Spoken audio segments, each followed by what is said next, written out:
I love that. My name's Reece Jackson. Football, fighting, police, mistakes. This is my story.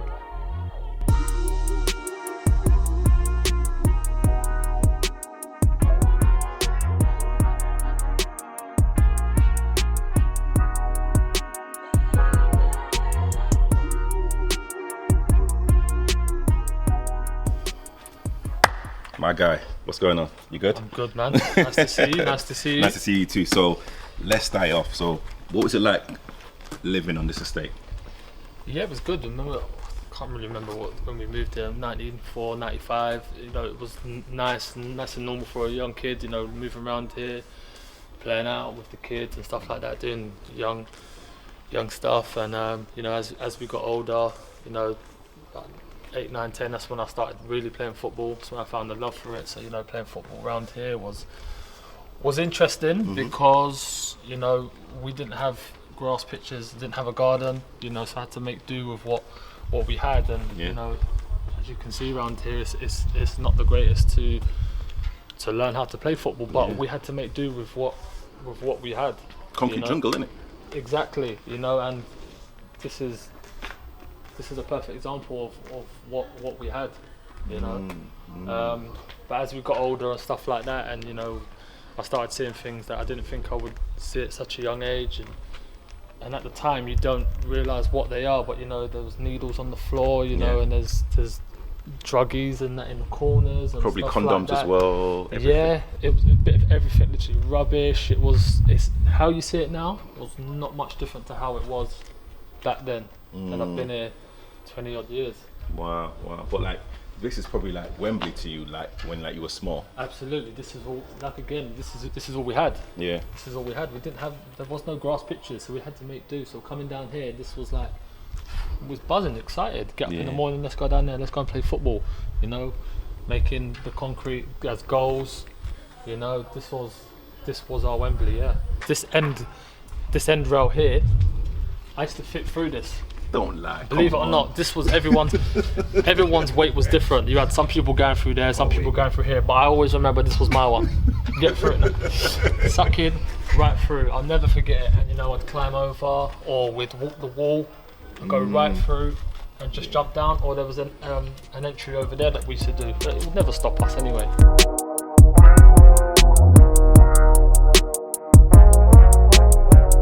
Do you think the council did enough for the kids around this area when you were growing up? Absolutely not. The amount of wasted space around here was just a joke. I mean, they promised us several years about that car park down there that would turn into a football pen. They didn't. You know, this park here was much different. It didn't look like this at all. It was just a circle of a fence with a tiny little park in it, which, you know, wasn't enough. You know, and parents didn't want their kids going down and playing like 5-10 minutes away from home. You know, my mum wanted me to be out here where she could see me. And again, coming down to, you know, some of my friends' parents, you know, they always looked out for all of us down here and they felt comfortable because they knew where we were. They could see us here. Yeah. So this was the spot for us. And not everyone could go down to the pen where we played.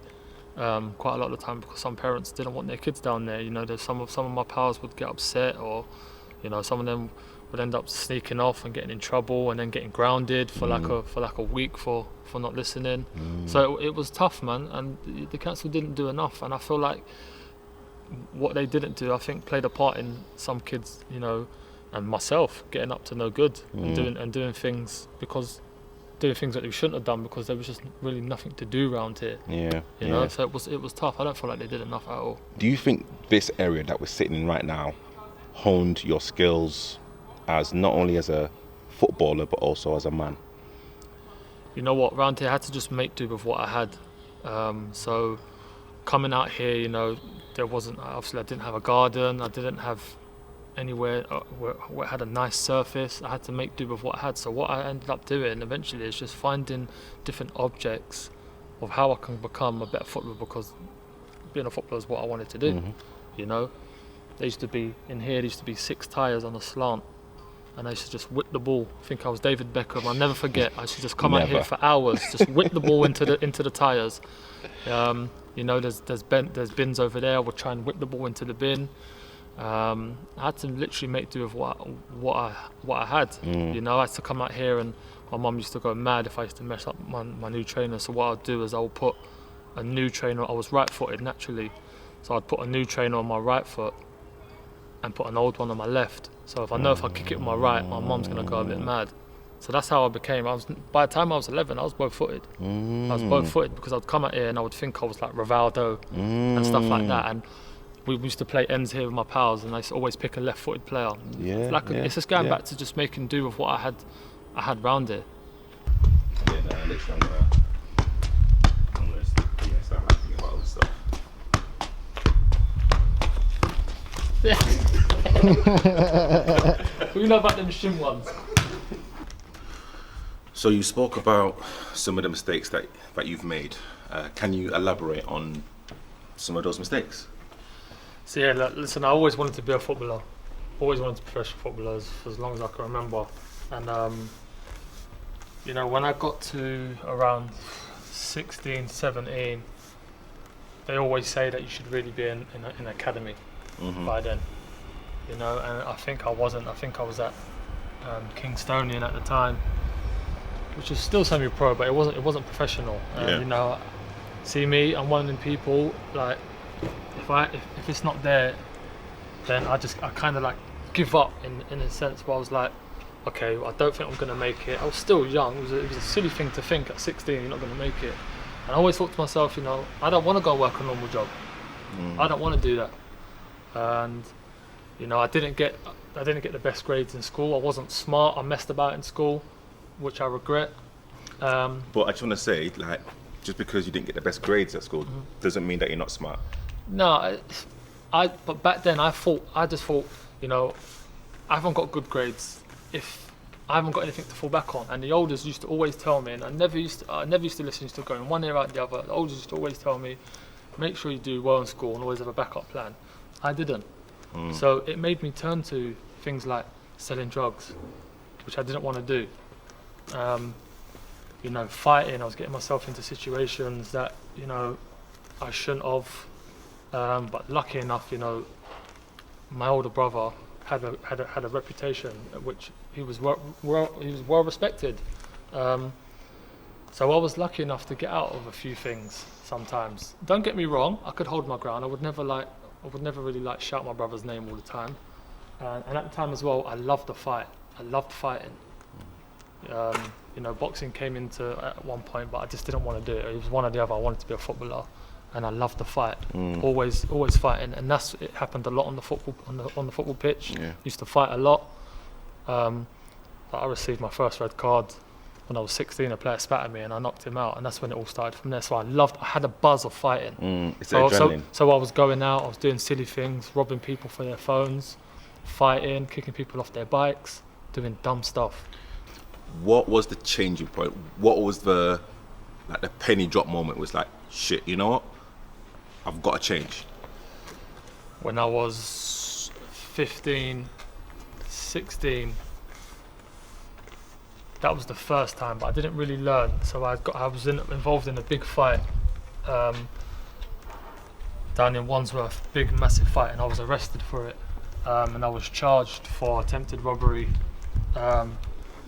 which I don't know why I went down as attempted robbery, because it was a big fight. I think the boy had lost these items in the fight. It was a big fight, and I remember I was arrested for it. I was charged. I went to inner London court, was on trial, and got found guilty. And I cried my eyes out like a baby when the judge said I got guilty. Lucky enough, my GCSEs were like 3 weeks later, and the judge said to me, "Look, I'm not going to take your GCSEs away from you, even though I wasn't going to do well." But I was on a strict regime. I was on tag, 6 months, on probation and stuff like that. Yeah. So that was kind of it. But I think maybe when I was 20, 21, something quite really personal to me, which I probably won't ever speak about. But something happened to me physically, which made me stop everything completely and say, you know, this isn't the life for me. Basically, I was involved. I was in the wrong place at the wrong time. Put myself in a situation which I shouldn't have, and it physically changed me for life. And it eats me up every day mentally. It affects me every day. It will always affect me every day, and I probably won't ever speak about it because I'll probably get embarrassed about it. But that was the change. That was the game changer. I remember laying in the hospital after my operation, and I was in hospital for my birthday as well. And I just remember thinking, this has got to stop. Yeah. This has got to stop, or I'm going to just lose my life or just go to prison. And I wasn't that sort of person. You know, I wasn't that type of boy I was never going to go to jail because I saw loads of people around me go to jail. Yeah. I was lucky. When I was 15, 16, I'd just been let off. I had a lifeline there. Yeah. You know, obviously there's times in life where I needed to put myself in that situation because I was struggling for money. You know, Yeah. I had to sell my phone, my PlayStation, controls. Yeah. I was selling football boots to the boys, which I couldn't even really afford to do because I was still playing myself. So Yeah. I was putting myself in situations where I had to go out and do these things I didn't want to do. Yeah. I didn't want to do these things, but I Yeah. had to because you need money to survive. And like seeing how close you are with your mum as well, like I won't call it embarrassment, but like again, like you don't want to embarrass your mum, like that must have also played on your mind. Yeah, of course. I mean, there was after that time, that when I got arrested in 2004, that was the first and major last time. I was arrested for a couple of things after, silly things, like I was arrested for a push bike that actually wasn't even stolen, but I was arrested for it because my name, the family name was kind of, you know, we was getting into trouble, me and like my older brothers and stuff like that.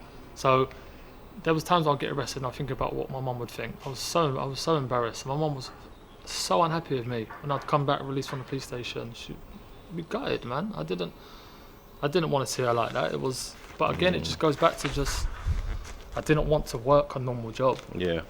I didn't want to do these things until later on in my life. I had the mindset of being a professional footballer or go and sell drugs and do stupid stuff, which I look back now and just think was a joke. This bit here was a little bit different. We couldn't really play football here. This was more of like where we'd play run-outs and stuff like that, and 40-40 home and stuff like that. It was really good for hiding, but it was also like an escape route for us from the police. This bridge here leading into that back door. So this actually leads out to where we was earlier at the front.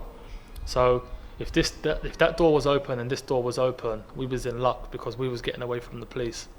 Anything we would have done, if the police were called and we was doing something silly, this would be like our escape route here, through here and then up into the blocks and hiding. So it was nice for us to kind of get away from the police and stuff like that. But this bit here was, I feel like I felt out my comfort zone here because this is where some of the parents who didn't really like me because of the person I was becoming, you know, I was known for like being this little bad boy around here.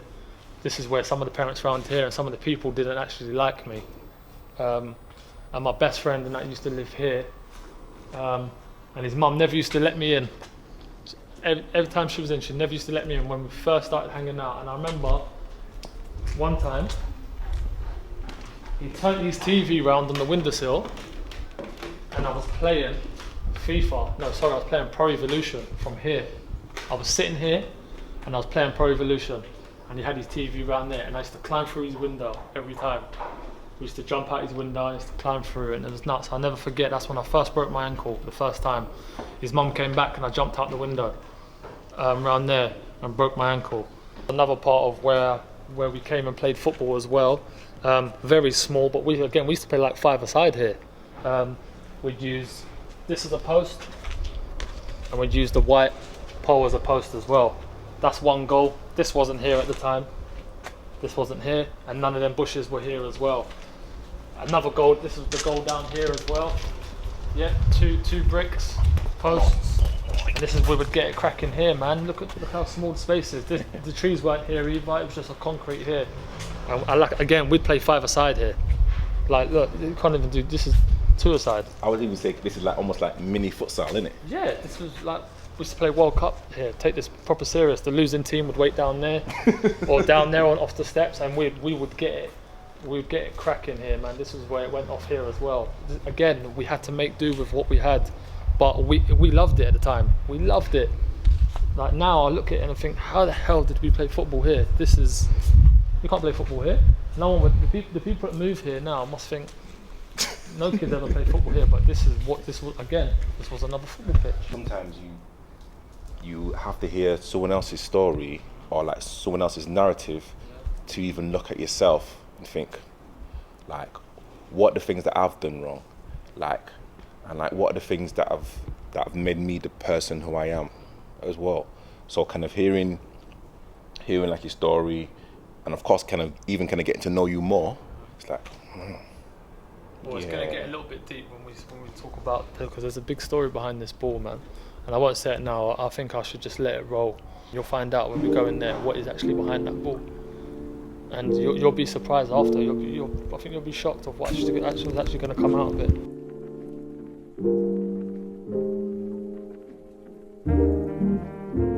Yeah, so now we're in my old room, which I have all my medals from when I first started playing. Majority of them are here. I think there's over 40 medals here. Going back to like 96, I'm seeing in there, 98, all different sorts of medals. Top goal scorer, supporters player, managers player, first, second. There's a bit of everything in there, man. This is literally where my like envious side comes from, because I don't have the like medal cabinet like I see right here. You know, you've definitely got a lot more trophies than Spurs. I can definitely say that. But you know, again, you know, every trophy, every medal represents a journey of your footballing career right now, right? Yeah, definitely. I'm proud of all the medals that I've got. I look back at them and I think what I've got, but you know, everyone always asks me. Some people always ask me, "What's your favourite one?" And it's easy for me, really. It's this little beauty here. It's a football, but it's a trophy of mine, and it actually means a lot to me, because you know, I'm proud of. First of all, I'm proud of scoring a hat trick in the FA Cup. Not many people can actually say that. Yeah, they've done that. Yeah, it was. I was playing non-league for Dorking at the time, but we're still in the same competition as the professionals. It's all one big competition, and to get a hat trick in that, I'm proud of that. Of course I am, and I'll always be. But the main story behind this ball is in 2011, my brother passed away in a motorbike crash, which left a massive hole in my life and my family's life and stuff like that. And you know, after he passed away, I didn't play football for about a year. It was on and off, playing Sundays, but my mind wasn't in it at all. And it was at this very point here where I'm sitting now, where no one actually knew about. One day, I actually just sort of had enough, and I actually thought about taking my own life. I actually thought about committing suicide. You know, I never, obviously I never went through with it. I never like looked into it. I just thought about, you know, I didn't want to be here no more. I wasn't working. You know, I was struggling for money. I was selling my items to make money. I didn't want to play football. Obviously, I was broken. I just lost my brother. It was very hard for me, and he was sort of like the role model for me. And I remember sitting there and obviously having them thoughts. And then a few weeks later, a man called Glenn Stevens, a very nice man who managed me in quite a few teams, told me to come down to Dorking. And it was something I didn't want to do. I was like, I didn't want to do it. I didn't want to play football. And he was just like, look, you know, you got life moves on, which is true. You know, life moves on. You've got to get on with it. You're very talented. Come down. And it was this game here where I returned to football. 11th of August 2012, FA Cup against VCD Athletic. We lost 4-3. And this game here was the game changer, because when I brought this ball home and I put it in that cabinet, that's when I said to myself, I need to be here. I need to change my life. You know, having thoughts of taking my life, to putting this ball in my cabinet and thinking, I'm so proud, I'm glad I didn't do that, and now I'm here. You know, I'm proud of this ball. So this is what people say, you know, he's a show off. And he talks about an FA Cup ball in non-league. It's deeper than that. This here, football saved my life. Football actually did save my life. You know, your like dad wasn't in your life. How tough was it for you, your brothers and your mum? Yeah, it was tough. I'm the youngest of four, and my older brother didn't have his dad there as well. So obviously my oldest brother's got his own dad, and then me and my other two brothers got the same dad, and not one of them played a part in our lives. And it was tough for my mum, man. It was tough. It was tough for her. Single mum raising four boys in Wandsworth and Battersea. It was tough. It was tough. You know, I found it tough because I wanted that dad figure there. You know, I used to go to football all the time, and all my pals have got their dads there watching, got their mums there. I didn't have none of that. You know, I didn't have no one there to watch me. My mum didn't like football, and you know, she couldn't get there all the time as well. And it was tough for me. But then when I look back now, I think it made me the man I am today. And it was nice because when I had my son at 28, I thought I'd experienced everything in life. You know, being a dad for the first time, which was the best feeling ever. But I didn't have a son and dad bond, which most of my friends did. So I was experiencing that for the first time, which I'm so grateful for, because it was a nice feeling being near enough 30 years old. You feel like you've done most things in your life, but it was something new, and it was something I loved. And like, let's kind of take it back. Probably your son is your biggest trophy. Of course he is. Of course he is. Everything I do now is for him. I was lucky enough to meet such an amazing woman who I've been with near enough 5 years now. The most important thing ever, she let me be me. Yeah. She let me be me. Yeah. You know, she wasn't jealous of the fact that I had girls as friends, that I was this person that I got on with anyone really. She let me be me, and that was so important for me. And we had a beautiful son together, and we've now got another one on the way. Thank you very much. So yeah, I've experienced some good things recently, and I'm very grateful for my son and my partner, and my mum as well, and some people around me. I'm very grateful for some of the people I've got around me, definitely. You was very open and very candid about your like feelings of suicidal thoughts. Let's kind of, you know, call a spade. What advice would you give to anyone that's struggling with their journey, with their health mentally? You know what? Just before I give my advice, what I will say is, you know, no one knew what I was going through. I didn't speak to anybody at all. There's some people who are going to watch this now and not realise that's what I was going through. I didn't speak to anyone. I wasn't that person. I didn't want to reach out for help. I didn't want to put my mum under more pressure. She was already going through enough. She just lost her son. I didn't want to reach out to anyone. I didn't want to reach out to some of my friends because I didn't feel like some of them were there for me. So I bottled it all up and dealt with it myself. I've always been that sort of person anyway, where I can try and deal with things myself. I've grown up, I've seen older people, you know, where some of the things they've done, you know, it gets spoken about, and that's something I don't really like. I don't really like my issues getting spoken about. So I bottled it all up and, you know, tried to deal with it myself. But, you know, I was lucky enough to get out of it. Some people are not lucky enough to get out of it. And what I will say is just open up and talk to people. Open up and speak to someone, because it is tough. You know, I think I was just lucky enough that I got over that hurdle, where I went from wanting to take my own life to putting this ball in the cabinet in the space of a month, thinking I need to be here, you know. So you need to open up and speak to someone, you know, can be anyone you feel comfortable with. Try not to do it. If you can do it by yourself, then if you're comfortable enough to do it by yourself, then do it by yourself. You know, I was lucky enough to do it, but you know, if it's really killing you inside, and back then I didn't really know what depression was. Yeah. People don't talk about depression and mental health back then. Remember, I was a young boy. Yeah. Yeah, I was 22. I didn't know what them things were. Like going back to it, I wasn't really clued on. I wasn't a smart boy. I think it's still a stigma, and you know, we are very open now, but it's still a stigma with like men. Yeah. About, you know, depression, suicide, even like crying. Like men, you know, when, you know, we play football, are not supposed to show our emotions. Yeah, people say to you, man up. Man up. Man up. Man on. Like, you know, there's like so many different phrases where, you know, like I kind of go home and I think, wow, like, what have I done today? Like, have I like done the right thing? You know, everyone kind of goes through their own journey, however, you know, good or bad it is.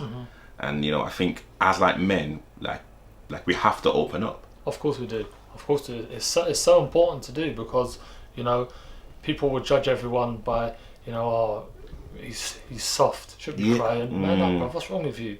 You know, that's what we used to hear back in the day. 100%. Come on, man. But you know, as I got older, I'm not afraid to open up.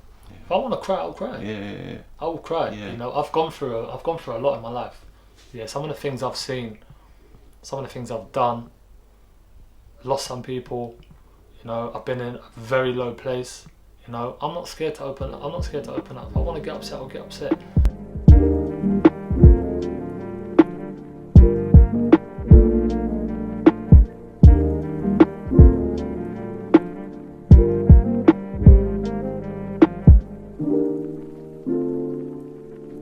What's this name? Why always Jacko? Come on now, like, let us know about this. Let us know. Everyone asked me about that. You know what? It originally started from when I was playing football, from when I first started getting into fighting in football. Started having a bad name for myself. Clubs didn't want to take me because, as I said, I'd built like a reputation. So it was like, you know, why always Jacko? Why always him? Why him? You know, so it started from football. So I just thought, you know, why always me? Why always Jacko? And then it built into like my outside life. Yeah. My normal life, you know, people talking about me when I didn't feel like they need to. There's nothing for them to really even talk about. Yeah. And I was just like, why always me? And like, even to this day now, I say to my partner, why always me?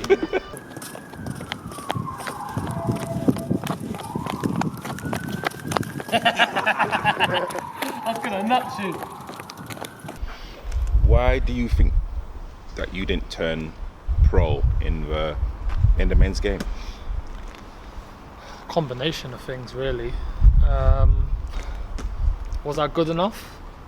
Yeah, I think I was. Why not? I think I was, like, again, going back to, you know, being both-footed from a young age. Yeah. I think I was good enough. Yeah, I was technically very good. I could pass the ball, control the ball. Was I the greatest of finishers? Probably not. I'm not a goal scorer. I'm not a striker who gets 30, 40 a season. No. But I'm very versatile. I can play in different positions. I started off playing as a left back. Went to centre half, where lots of people will probably say I should have stayed there. I probably could have made it. You know, when I played centre half, at one point, you know, I had a team from Scotland look at me.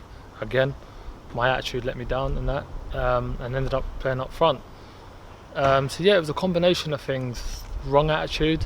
Thought I was big time. Yeah, thought I was better than everyone else. Didn't want to train as well. Hated training. Hated it. You wouldn't catch me at training. I mean, I've now gone to a new club and I've done like 3 sessions in a row, and I'm like, wow, I think I've completed 3 sessions in a row for the first time ever, and I'm now 31. You know, so it's a big thing. So yeah, it's a combination of things. Did I want it enough? No. I was too involved in silly things on the outside, getting into trouble. And going back to, like I said earlier, when I got to 16, 17, you know, I wasn't in a pro academy. Yeah. So I didn't feel like I was going to make it, which was the wrong mentality to have. Yeah.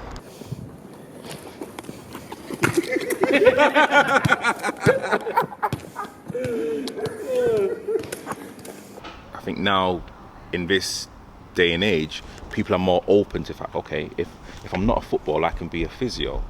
I can kind of go into some sort of management role at certain clubs as well. Like, I think that's a good thing, right? Yeah, absolutely. I mean, when I turned 18, my older brother got me into coaching, which was good for me, because I'd go on a Saturday morning, earn a little £30, which was a lot of money for me back then. I would coach young kids, get experience, get a little bit of money, still be involved in the football, and then go to play my own game. So I was like, Saturday, I was loving it. I was also getting the experience, and I haven't stopped coaching since. On then. One more attempt. Don't watch the eyes, yeah?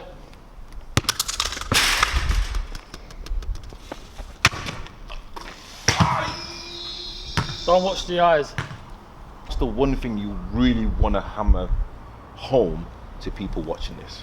Listen, I wanted to do this because I wanted to send a message and tell my story the same way as, you know, rappers tell their story in that way. I wanted to tell mine this way, you know. And there's people saying there that I think I'm this, I think I'm that. You know, you think you're a celebrity, but they're not seeing what I'm trying to do here. Yeah, I'm trying to send a message to the younger people. Yeah, of, you know, try not to make the same mistakes I did. Try and stay focused. Yeah, I'm also trying to send a message to people who haven't grown up on council estates. Trying to show them how we lived.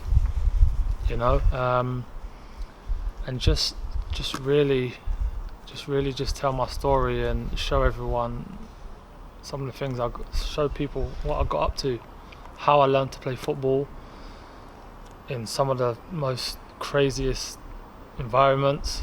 Yeah, some of the things I used, how I used to get a better footballer. You know, was lucky enough to come down to something like this, but on our estate we didn't have none of this. You know, so it's just really about sending a message to these people, especially to the younger people who are going to see this. It's more about the younger people who are going to watch this and think, you know, okay, I'm going through similar things. Maybe I could change that. Maybe I could change this before it's too late. So yeah, I just wanted to tell my story, and I'm grateful that I got this opportunity to do it. I'm very thankful for where I am today, from where I've been in a low point of my life. I'm very grateful for where I am now. You know, I've got a great job working in a school where I help vulnerable kids who are making similar mistakes to me, passing on my experience to them, helping them stay on track. You know, still playing football myself, making the most of, you know, how long I've got left, trying to build a foundation, you know, trying to help my family, just trying to do the best I can, really.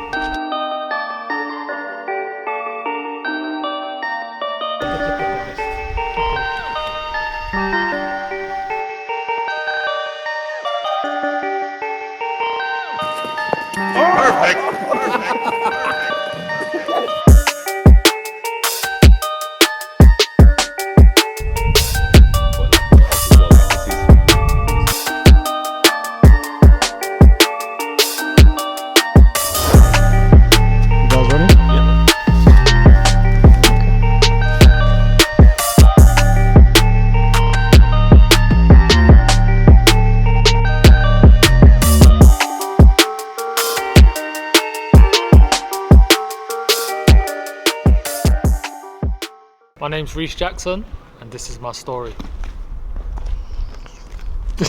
One more time, you got in the shot.